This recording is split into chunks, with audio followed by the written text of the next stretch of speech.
오늘도 예배를 드리기 위해 예배의 자리에, 은혜의 자리에 나오신 성도님들을 주님의 이름으로 축복하며 환영합니다. 이 시간 우리 이 자리에서 주님이 이 땅 위에 오신 그 이유를 기억하며 갈보리 언덕을 오르셨던 그 피와 땅을 흘려서 오르셨던 그 보혈의 피가 내 안에 가장 중심된 그 자리에 임할 수 있는 그런 예배의 시간이 되어지기를 소망합니다. 아멘.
나에게 말씀하시네.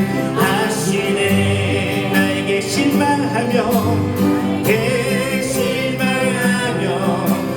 자신 연약해 고통 속에 눈물 흘릴 때에 자국난 그 손길 눈물 닦아주시며 나에게 말씀하시네.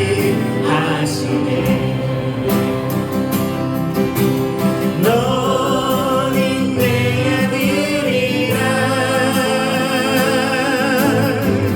오늘날 내가 너를 놔두라.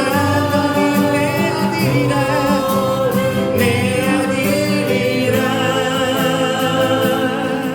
나의 사랑하는 내 아들이라.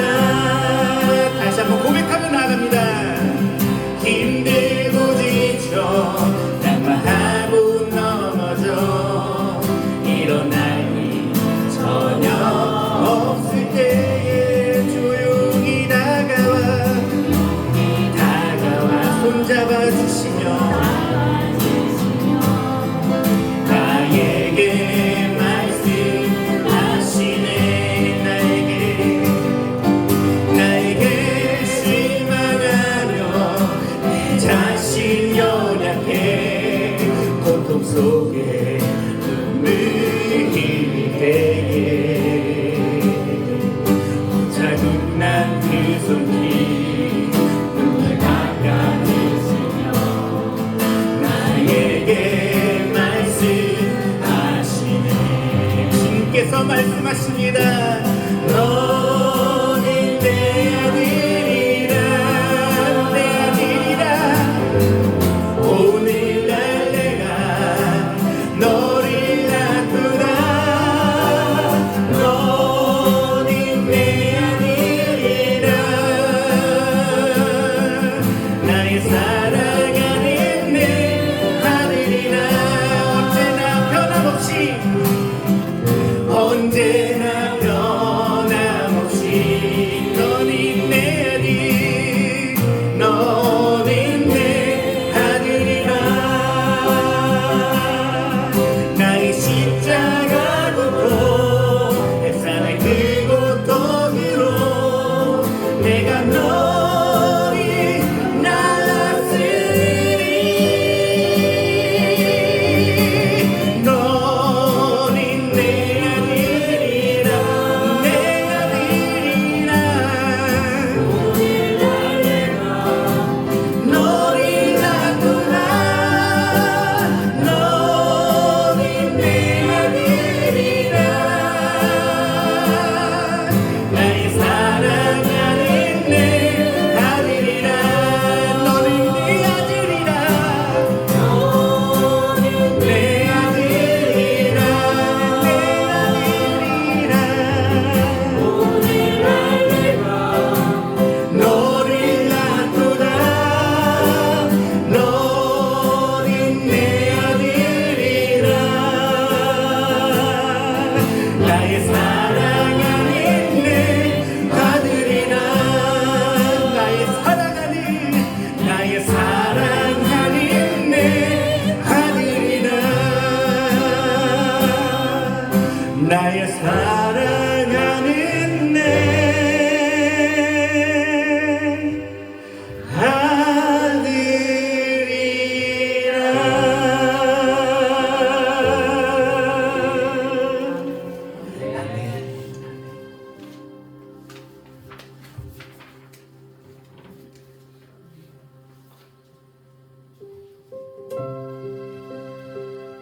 그가 찔림은 우리의 허물 때문이요 그가 상함은 우리의 죄악 때문이라. 그가 징계를 받았으므로 우리는 평안을 누리고 그가 채찍에 맞았으므로 우리는 나음을 받았도다.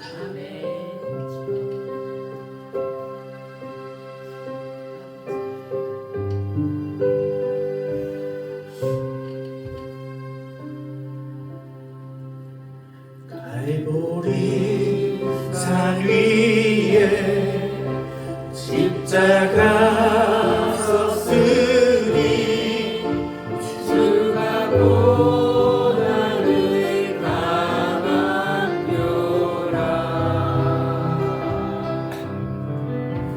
엄한 십자가를 내가 사랑하는 주가 보혈을 흘리세. 죄 승리를 얻기까지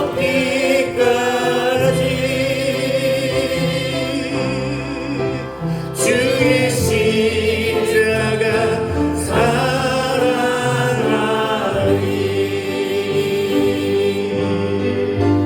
빛난 면류관 닿기까지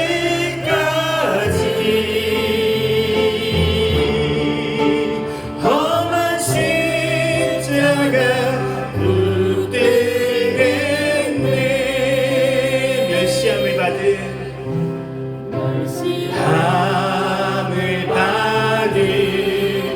주의 십자가에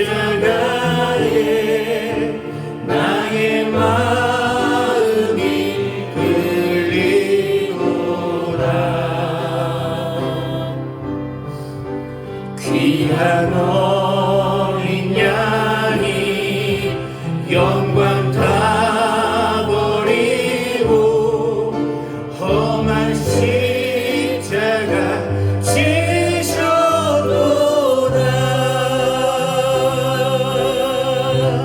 죄로 승리를 얻기까지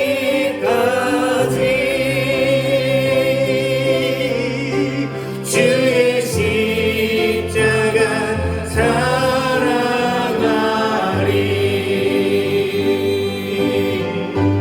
빛난 면류관 닿기까지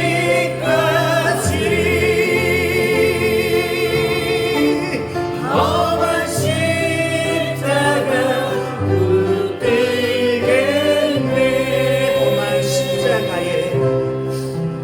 험한 십자가에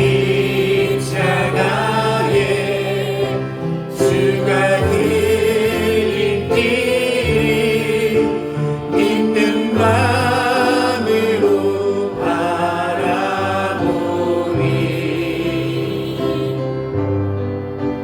나를 용서하고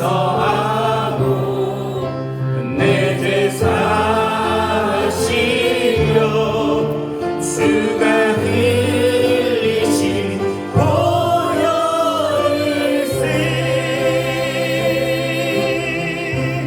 죄로 승리를 얻기까지 주의 십자가 사랑하리.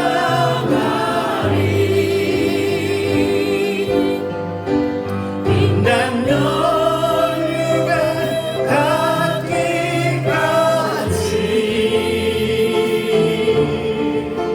험한 십자가 붙들겠네. 주가 예비하신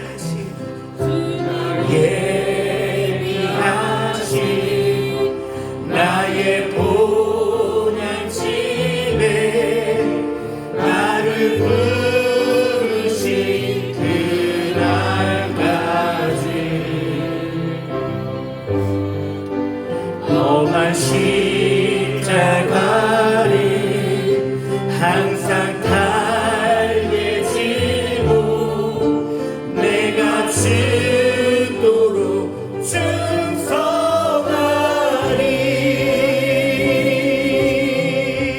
죄로 승리를 얻기까지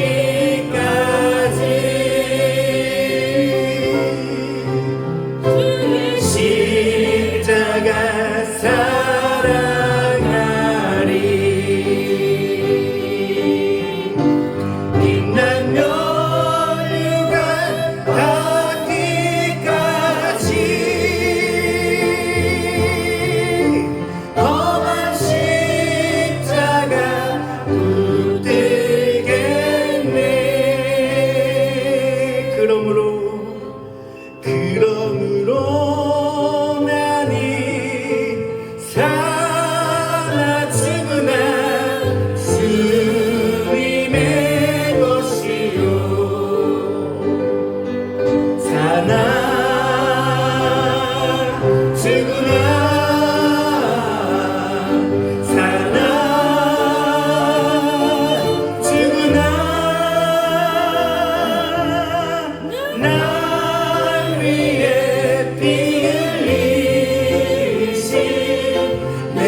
알고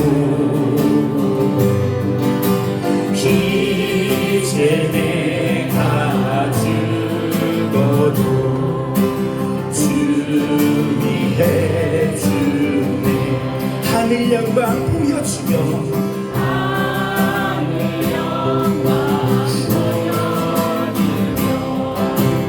나로라 하네 할렐루야 찬송하며 주께 감히 2절로 고백하며 나갑니다. 이제 내가 떠나도 저 천국 가고 이제 내가 있어도 주님이 해준 우리 예수 찬송하며 나는 가겠네 전부 천사 나팔 불며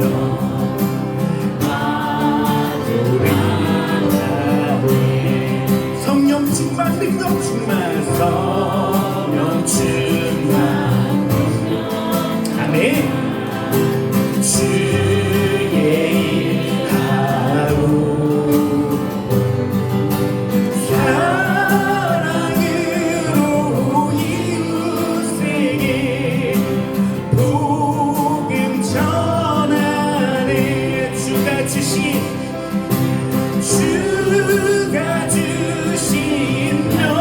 면류가 바다 쓰고서 할렐루야 영원토록 왕노래 아멘 아멘 그러므로 나는 사나 죽으나 주님의 것이요 사나 죽으나 사나 죽으나 사나 죽으나 나 위에 피 흘리우신 내 주님의 것이요 다시 한번 그러므로 나는 사나 죽으나 주님의 것이요 아멘 사나 죽으나 사나 죽으나 나 위에 피 흘리우신 내 주님의 것이요 나 위에 피 흘리우신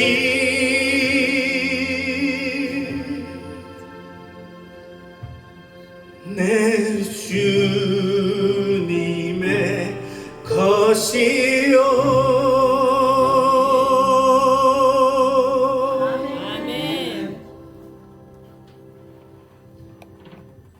이제 내가 사는 것이 아니라 주께서 내 안에 살아가길 원합니다.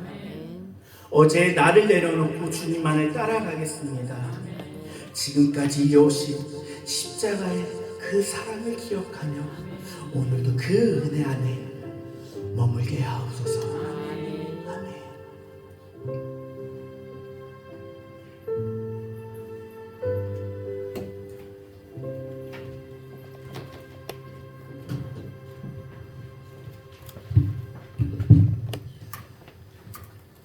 외부에서 차은현 연사님 기도 인도하십니다. 사랑과 은혜가 풍성하신 하나님 아버지, 복된 주일 허락하시고 예배하게 하시니 감사와 찬양을 올려드립니다. 아멘. 지난 한 주간 주님의 뜻대로 살지 못했던 저희의 허물을 용서하여 주시옵소서.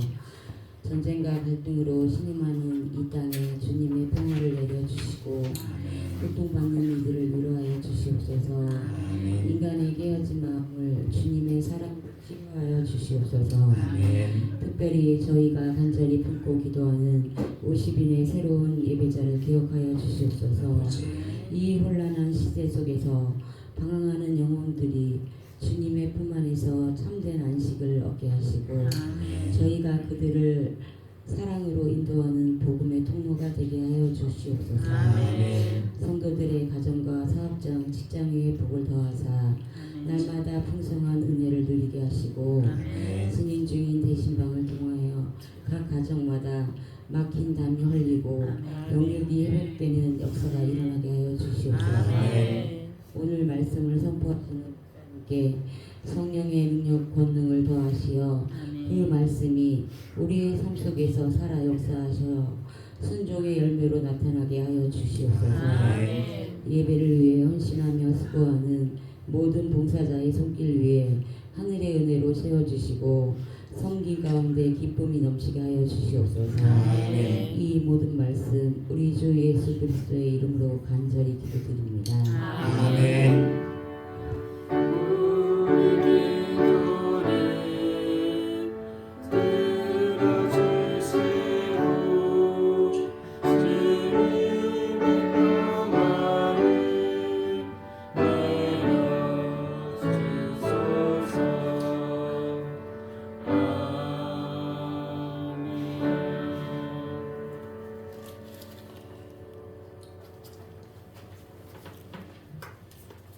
오늘 우리에게 주신 하나님의 말씀은 사도행전 15장입니다.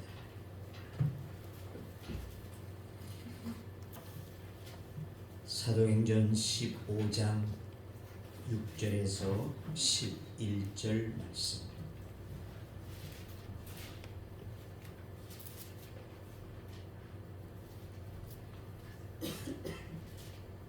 사도행전 15장 6절에서 11절 이제 봉독합니다.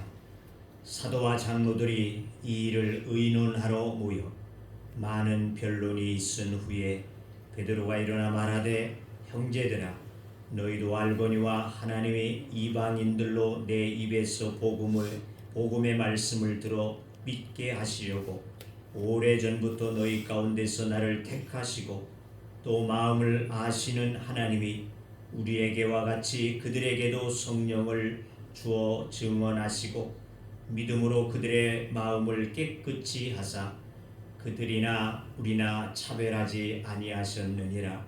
그런데 지금 너희가 어찌하여 하나님을 시험하여 우리 조상과 우리도 능히 매지 못하던 몽해를 제자들의 목에 두려느냐.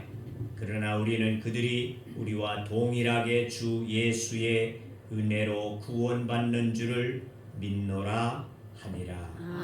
아멘.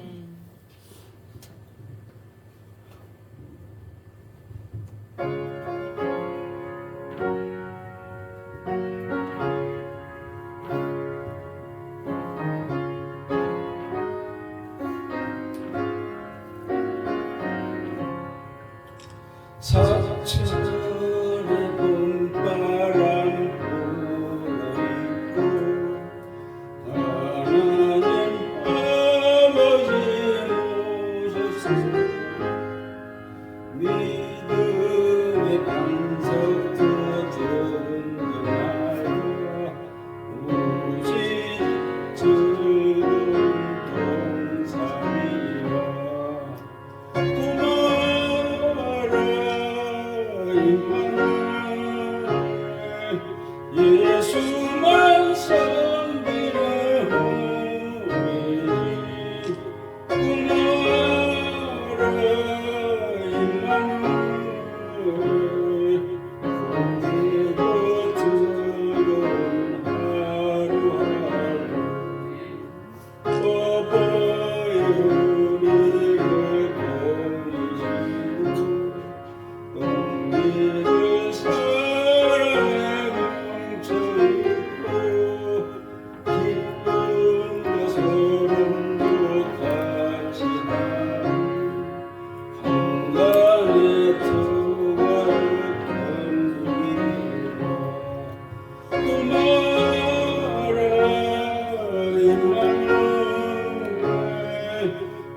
예수만 섬기는 우리 고마워라 임마누엘 오늘도 즐거운 하루하루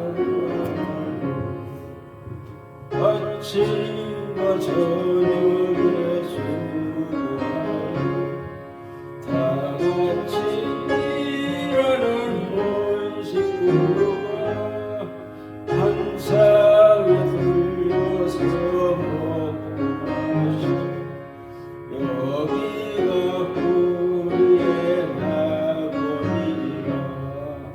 고마워라 임마누엘 예수만 섬기는 우리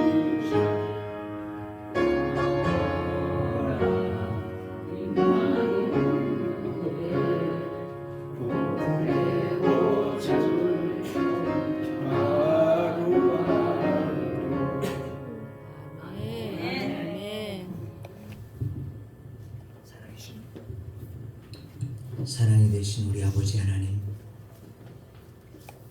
오늘도 우리를 사랑하셔서 하나님 앞에 나와서 예배할 수 있도록 은혜를 허락하여 주시고 하나님 말씀을 들을 수 있는 이 시간을 허락하여 주시니 감사드립니다. 하나님,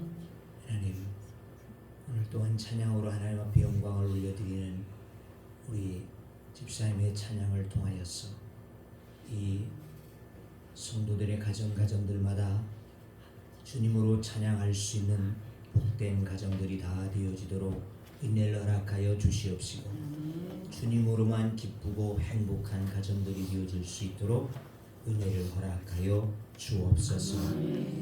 이 시간 주님 말씀으로 역사하시는 하나님을 내가 믿사옵고 주의 말씀을 들어섰사오니 하나님께서 말씀하여 주시옵소서. 우리 안에 주님의 놀라우신 은혜로 인도하여 주시옵소서. 우리의 삶을 새롭게 하여 주시옵시고 우리를 변화되게 하여 주시옵시고 그 말씀 우리의 삶 속에 주의 놀라우신 일들을 체험할 수 있도록 은혜를 허락하여 주시옵시며 말씀을 들을 때에 우리의 영혼이 하나님 앞에 새로워지게 하여 주시며 또한 말씀을 통하여서 우리의 모든 육체와 영혼이 강건함이 되어지는 시간이 되게 하여 주옵소서. 이 종을 주님이 온전히 붙잡아 주시기를 원하옵고 예수님의 이름으로 기도하옵나이다. 아멘. 할렐루야. 전도합시다. 아멘. 설교의 황태자라고 일컫게 되어지는 스폴전 목사는 40대 초반부터 고치기 힘든 어떤 지병을 가지고 있었다고 하는 것입니다. 그런데 그가 어느 주일에 성도들에게 이러한 설교를 했다는 것입니다. 오늘 저는 여러분이 수없이 이 강단에서 들었던 꼭 같은 메시지를 다시 전하려고 합니다. 왜냐하면 여러분이 아시는 바와 같이 나에게는 병이 있습니다. 하나님이 언제 나를 부르실는지 모릅니다. 그렇기 때문에 어쩌면 오늘 이 시간 이후에 내가 더 설교하지 못하는 이 시간이 마지막일지도 모를 것입니다. 그래서 마지막이라고 생각할 때에 저는 다른 말을 하고 싶지 않습니다. 지금까지 내가 전하던 메시지, 예수 그리스도가 우리 죄를 담당하고 죽으셨다고 하는 것, 이것 하나만 전하고 가겠습니다. 이렇게 그는 자기의 지병을 생각하면서 언젠가 하나님 앞에 갈 것이라고 할 때에 내가 마지막으로 성도들에게 주고 싶은 말은 오직 예수 그리스도로 말미암아 우리의 죄가 사함을 받고 구원받았다고 하는 이 사실 하나만을 전하고 싶었다라고 말하고 있습니다. 정말 우리들도 마음에 새겨듣고 또 우리들이 두 가지의 질문을 한번 해보아야지 될 것 같습니다. 그것은 감리교 창시자였던 요한 웨슬레가 젊은 날에 미국의 선교사로 가게 되어졌었다는 것입니다. 그때 오글로 소프라고 하는 목사가 두 가지 질문을 그에게 했다는 것입니다. 그 하나는 형제여, 당신 속에 당신이 하나님의 자녀가 되어졌다는 것을 내적인 증거가 있습니까? 이 질문에 요한 웨슬레는 멍하니 앉아 있을 수밖에 없다는 것이죠. 아무런 대답을 하지 못했다는 것입니다. 그러자 다시 그는 두 번째 질문을 던졌습니다. 예수 그리스도를 아십니까? 목사이신 요한 웨슬레에게 예수 그리스도를 아니냐고 하는 이 질문이야말로 얼토당토 아는 질문인 것만 같을 수 있다는 것입니다. 그러나 요한 웨슬레에게는 문제가 있었던지 이 질문 앞에서도 못적은 듯이 대답하기를 그저 예 압니다. 예수님은 이 세상의 죄를 짊어지고 십자가에 죽으신 분이십니다. 그리고 그는 우리의 구원자이십니다. 이렇게 대답을 했다는 것입니다. 그러자 오글로소프 목사는 다시금 예 옳습니다마는 그 예수 그리스도가 당신에게 있어서는 어떤 분이냐 하는 것입니다. 이렇게 질문을 다시 던졌다고 하는 것입니다. 그자 웨슬레 목사는 우물쭈물 대답을 하기는 했지만은 그때부터 그의 마음 속에는 큰 아픔이 시작되어졌었다는 것입니다. 왜 나는 자신 있게 대답하지 못했을까? 내가 이러고도 목사일까? 내가 이러고도 선교사일까? 이렇게 그는 뼈아픈 고통이 시작되게 되어졌다는 것입니다. 얼마 후 그는 영국에 다시 돌아와서도 몹시 가슴 아프게 진통을 하면서 나의 믿음은 어딘가 모르게 잘못되어져 있나 보다. 내가 오늘 저녁이라도 이 세상을 떠나게 되어진다면 이런 마음가짐으로 어떻게 하나님의 나라에 들어갈 수 있겠는가. 이러한 열병을 앓듯이 정말 구원의 문제로 인하여서 그는 매우 많은 진통을 하게 되어지다가 드디어 하나님이 그에게 빛을 던져주는 일이 있게 되어지는데 올더스게이트라고 하는 거리 집회에 참여했다가 그 순간 거듭남의 은혜를 저는 체험하게 되어진다는 것입니다. 그때부터 그는 오늘날 기독교 역사의 샛별처럼 즉 감리교를 창시해내게 되어지는 요한 웨슬레로 두각을 나타내게 되어졌다고 하는 것입니다. 만약에 우리가 복음을 들을 수 있는 기회가 이 시간에 마지막이라고 한다면 여러분은 어떻습니까? 이 시간 두 가지의 질문을 한번 여러분들도 마음속에 해보시기를 바랍니다. 나의 마음속에 하나님의 자녀가 되어진 내적인 증거가 있는가? 내가 정말 하나님의 자녀인가 하는 내적인 증거가 내 속에 역사되어지고 있나? 또 하나는 예수 그리스도가 나에게는 어떤 분이실까? 여러분 지금 이 두 가지 질문에 분명히 대답할 수 있어야지 할 줄로 믿습니다. 아멘. 만약에 여러분이 분명하게 대답할 수 없다고 한다면 이것은 참으로 심각한 문제이지 아니할 수 없다는 것입니다. 왜냐하면 내가 신앙생활하면서도 아직도 그 구원의 문제가 정확하지 않기 때문이라는 것입니다. 이것이 정확하지 않게 되어지면 우리 삶의 기쁨도 확신도 사명도 분명치 않은 자리에 서 있다고 하는 것을 우리는 알아야지 하기 때문에 그렇습니다. 지금 초대교회 구원에 대한 문제가 해오리 바람처럼 불어닥치는 모습을 보게 되어집니다. 구원이 율법으로 말미암아서 이루어지는 것이냐 아니면 믿음으로 받는 것이냐 이 문제가 이 안디옥 교회에서 큰 회오리 바람을 일으키게 되었다는 것입니다. 이제까지 그들이 알아왔던 예수 그리스도를 믿음으로 말미암아 구원을 받는다고 하는 이 사실만 알고 있었는데 어느 누군가가 와서는 그것이 아니다. 율법도 지키고 할례도 받아야지만이 너희가 구원을 받을 수 있다고 하는 이 문제를 대두되게 되어지자 그들은 혼란에 빠지게 되었다는 것입니다. 어떻게 구원을 받을 것이냐? 무엇이 구원을 받을 것이냐? 율법이냐? 예수냐? 이 문제로 그들은 혼동하게 되어질 수밖에 없었다고 하는 것입니다. 우리도 만약 우리의 마음 가운데 내적인 주님이 내 안에 계신다고 하는 증거를 찾지 못한다든지 예수 그리스도가 나에게 있어서는 어떤 존재냐라는 것을 분명하게 명확하게 답변하지 못하게 되어진다고 한다면 아마 이런 문제 앞에서 우리는 정말 혼동하고 혼란스러워질 수도 얼마든지 있다는 것입니다. 자, 무슨 말입니까? 구원이 행위로 말미암아 얻게 되어지는 것이냐, 안적인 아니면 전적인 하나님의 은혜로 말미암아 주어지는 것이냐 하는 이 구원론의 문제가 안디옥 교회에서 일어나게 되어졌다는 것입니다.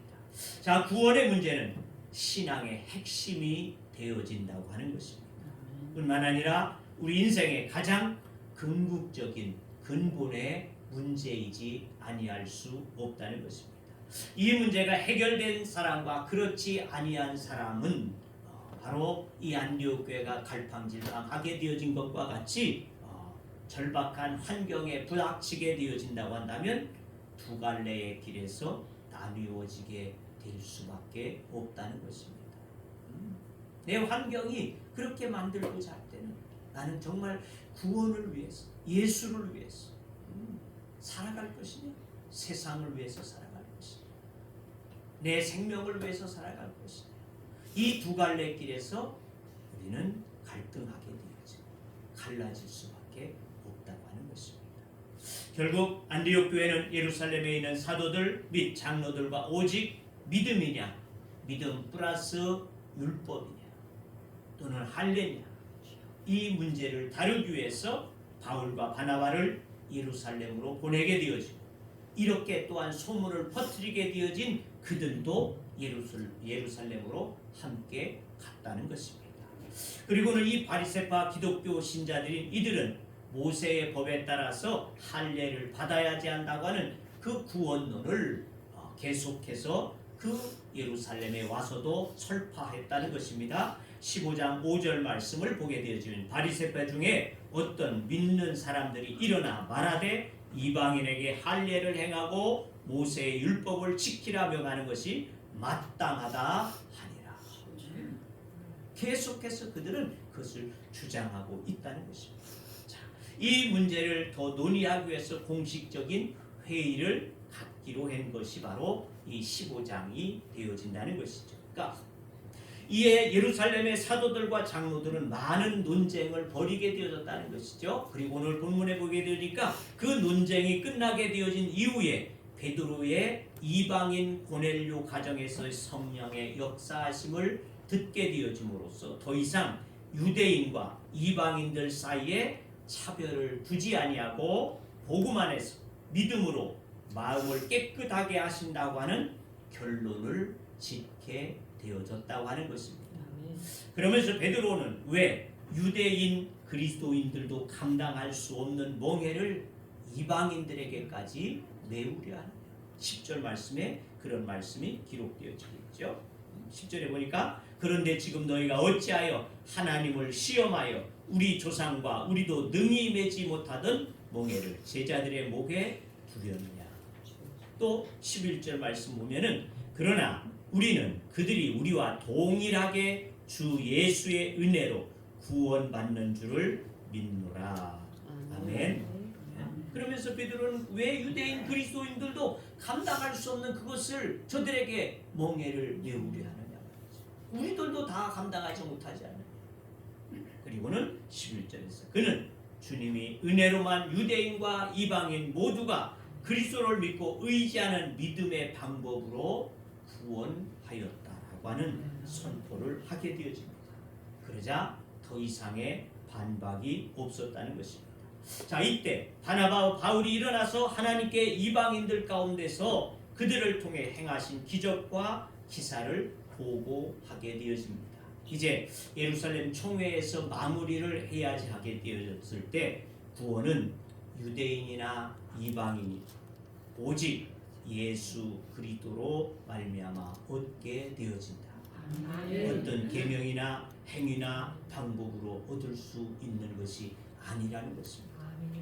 내가 예수를 믿고 있지만 그러나 나는 뭔가 늘 부족한 듯한 느낌을 받게 되어져서 내가 좀 더 신앙생활을 더 잘해봐야지 될까? 물론 좋은 이야기입니다. 이것이 나를 구원으로 이끌는 것이 아니라는 것이죠. 내가 주일을 더 열심히 섬겨야지 되겠다. 이것이 나를 구원으로 인도하는 것이 아니라는 것입니다. 오직 내 안에 예수 그리스도가 나의 구주이심에 대한 것을 확신하는 그것만이 내가 하나님의 나라에 나갈 수 있는 조건이 되어진다는 것을 아시기를 주의 이름으로 축원합니다. 그렇습니다. 우리도 구원에 있어서 예수 그리스도가 구주이심에 의심이 없다면 그 어떠한 조건도 필요치 아니하다 하는 것을 믿으시기를 바랍니다. 자, 이처럼 사도행전 15장에 기록된 제1차 예루살렘 총회는 구원론에 있어서 가장 중요한 바탕을 마련하게 되어졌다는 것입니다.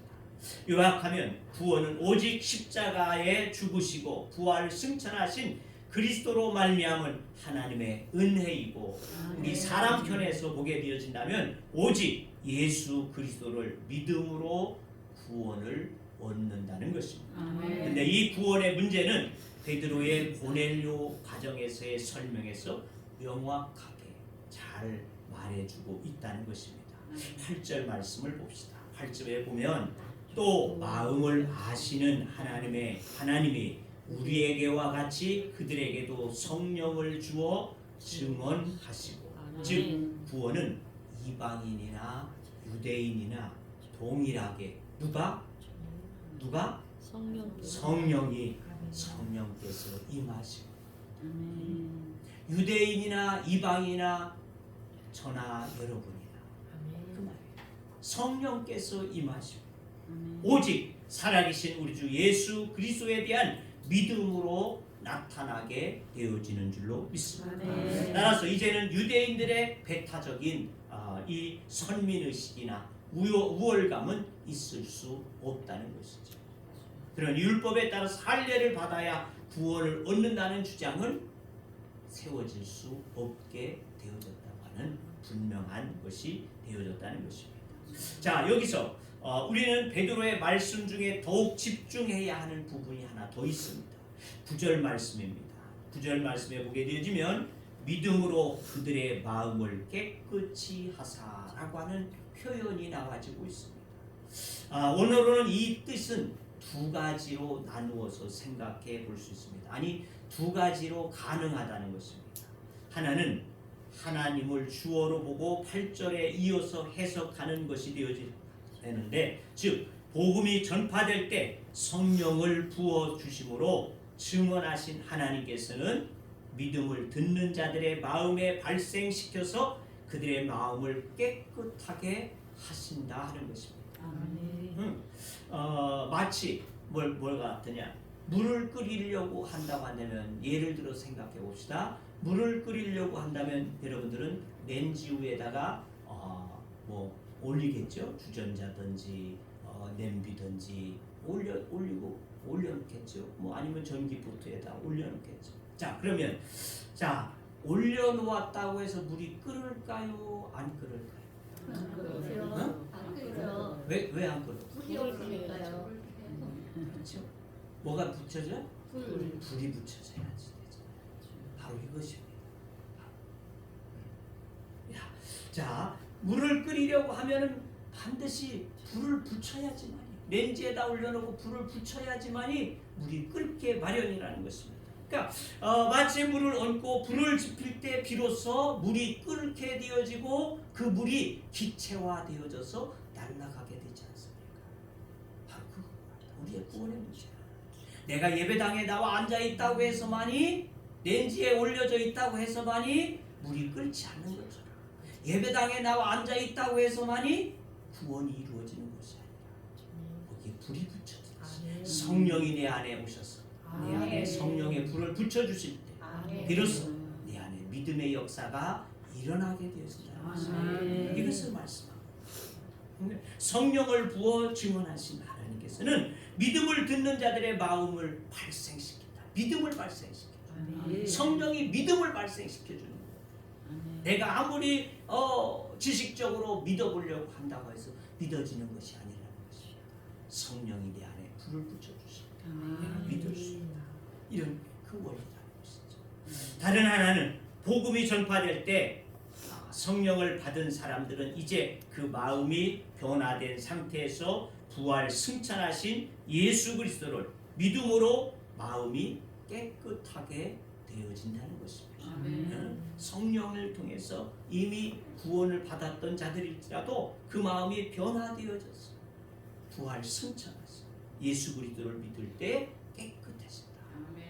그것을 믿음으로 받아들일 때 내 마음이 깨끗해지는 거예요. 다시 말하면 복음이 증거될 때 하나님께서 성령을 부으시고 믿음으로 그들의 마음을 깨끗하게 하신다고 하는 것입니다. 하지만 더욱 놀라운 것은 이때 마음을 깨끗하게 하셨다고 할 때의 동사는 과거 분사형의 동사라는 것입니다. 그래서 한 번 발생하는 것이 아니고 바로 그 후에도 계속 지속적으로 발생하게 되어지는 상태를 일컫는다. 무슨 말이냐? 내가 예수님을 나의 구주로 성령에 의해서 믿게 되어지는 그 순간 내가 깨끗함을 얻게 되어지는데 예수 그리스도의 보혈의 능력으로 내 모든 죄악들이 깨끗함을 입게 되어지는데 이 깨끗함이 한 번으로 끝나는 것이 아니라는 것입니다. 우리가 믿음 생활을 하지만은 때가 묻어요, 안 묻어요? 목욕한 자가 때가 묻어요, 안 묻어요? 일주일 후에 가서 또 미루면 때가 잘 밀려 나오지 않습니까? 그렇고 우리가 믿음을 가졌어. 성령을 받고 예수 그리스도를 믿었지만 그러나 세상에 속해서 살다 보니까 죄라는 것과 우리는 접촉되어진 거죠.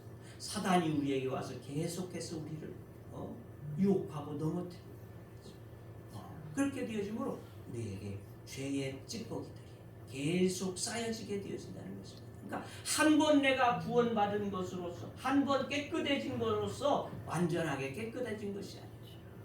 주님께서도 제자들의 발을 씻겨주시면서 비유로 들어서 말씀하지 않습니까? 목욕 한 번 했다고 해서 되어지는 것이 아니죠. 발은 또 씻어야지 된다는 것이죠. 이처럼 성령께서 내게 오셔서 나를 깨끗하게 하셨지만 그러나 우리는 지속적으로 그 성령의 도우심을 통해서 깨끗해짐을 얻는다라고 하는 이와 같은 것이 말씀이 되어진다는 것입니다. 그러니까 이후로도 계속 거듭난 신자가 믿음으로 그 마음의 깨끗함을 입게 되어진다. 그렇습니다. 구원은 성령의 부으심으로 단번에 이방인이든 유대인이든 오늘 저와 여러분이든 마음이 깨끗하게 되고 계속 믿음으로 그 마음의 깨끗함을 지속해야지 된다고 하는 것입니다. 이것이 구원이다. 이것이 구원이다. 이것을 바울은 로마서 1장 16절 17절에 이렇게 말했습니다. 내가 복음을 부끄러워하지 아니하노니 이 복음은 모든 믿는 자에게 구원을 주시는 하나님의 능력이 됨이라. 복음에는 하나님의 의가 나타나서 믿음으로 믿음에 이르게 하나니 기록된 바 오직 의인은 믿음으로 말미암아 살리라 함과 같으니라. 그러니까 믿음은 계속적으로 우리들이 지속적으로 지니고 나가야지만이 되어질 수 있다는 것입니다. 그러므로 오직 믿음이라는 겁니다. 오직 믿음. 즉 믿음은 오직 하나님의 주권적인 은혜가 되어지는 줄로 믿습니다. 그래서 믿음을 받은 자들은 온 마음과 뜻을 다해서 살아계신 그리스도를 믿음으로 붙들어야지만이 하는 것이라는 말이죠. 그래야 계속 마음이 깨끗함을 입게 되어진다는 것입니다. 그리스도의 장성한 분량까지 성도의 성품이 자라날 수 있도록 이것이 바로 계속해서 내가 주님의 은혜를 믿고 고백하는 믿음 위에 세워져야지 된다. 주님이 오시기까지. 그러므로 믿음은 복음 전파와 함께 하나님께 성령으로 주시는 귀한 선물과 같은 것이다. 에베소 2장 8절 너희는 그 은혜에 의하여 믿음으로 말미암아 구원을 받았으니 이것은 너희에게서 난 것이 아니요 하나님의 선물이라.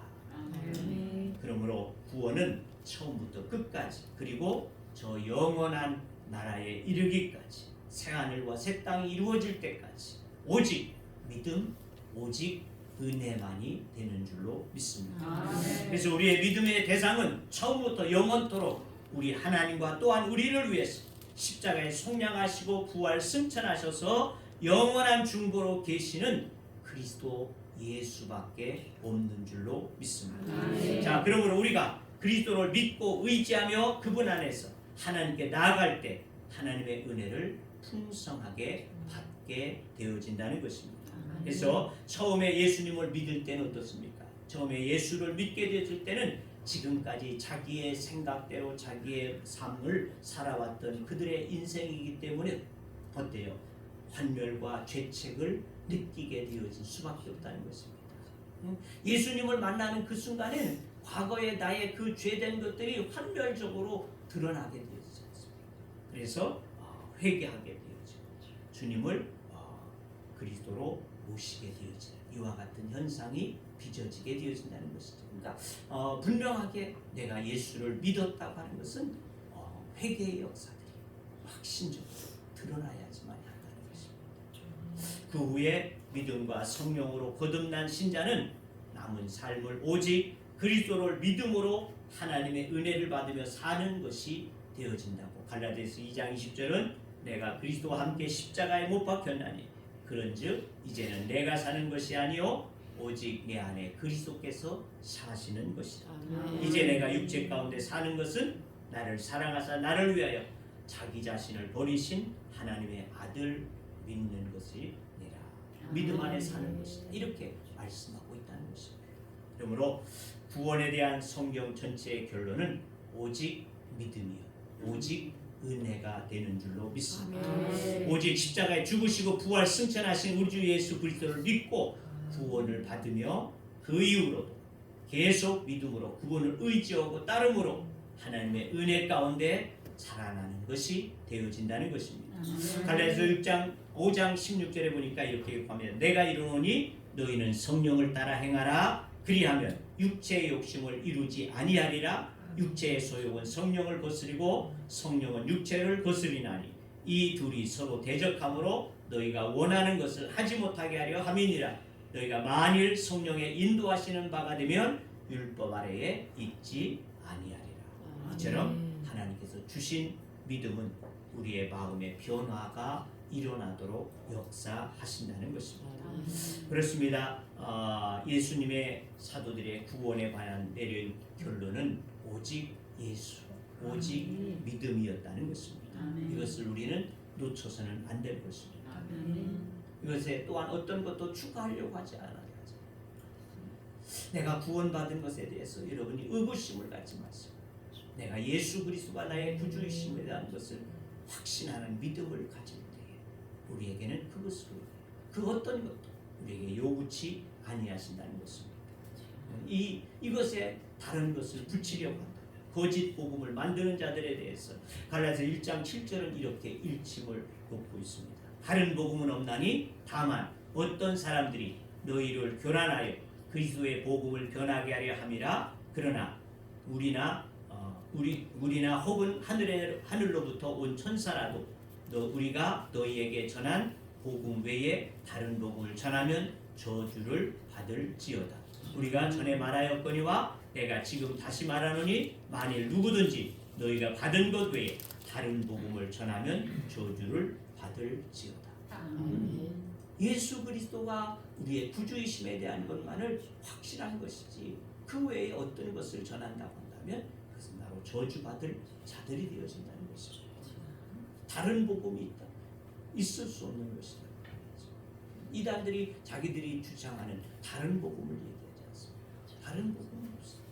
오직 예수만이 우리에게 구원이 되어진다는 것을 여러분이 기억하시고 이 진리를 여러분들이 주님이 오시기까지 믿음으로 받아들이고 주 안에서 승리해 나갈 수 있는 그래서 하나님의 나라에 귀한 사람들 세워질 수 있기를 주의 이름으로 축원합니다. 기도합니다.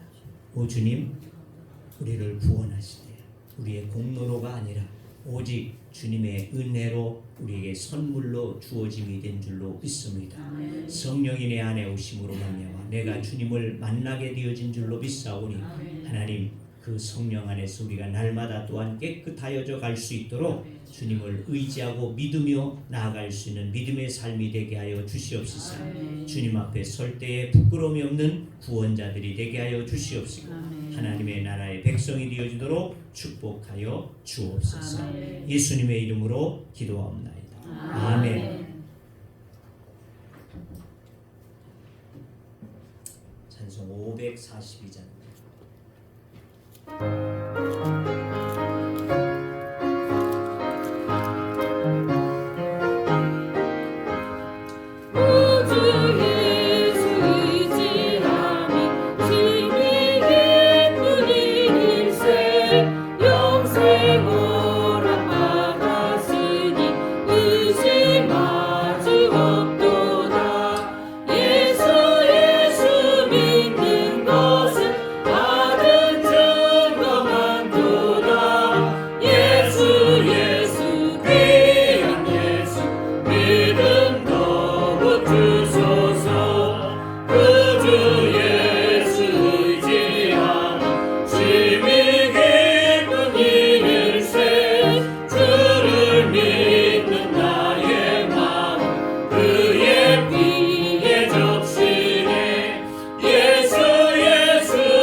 일어서셔서 파송에 찬양하시고 마치도록 하겠습니다.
우리 주 예수 그리스도의 은혜와 하나님 아버지의 크시고 놀라우신 사랑하심과 성령님의 교제와 교통하심과 인도하심과 역사하심과 축복하심이 오늘 말씀을 통하여 우리의 구원은 오직 예수 그리스도로만이 그 어떠한 것도 필요 없음을 우리가 다시 한번 깨닫고 주님을 믿고 날마다 주 안에서 깨끗해짐을 얻기를 원하는 주의 무리들과 하나님의 교회와 또한 저들의 가정과 직장과 하는 모든 사업장들 위에 또 이 나라와 이 지역 위에 이제부터 영원토록 함께 하시기를 축원하옵나이다. 아멘.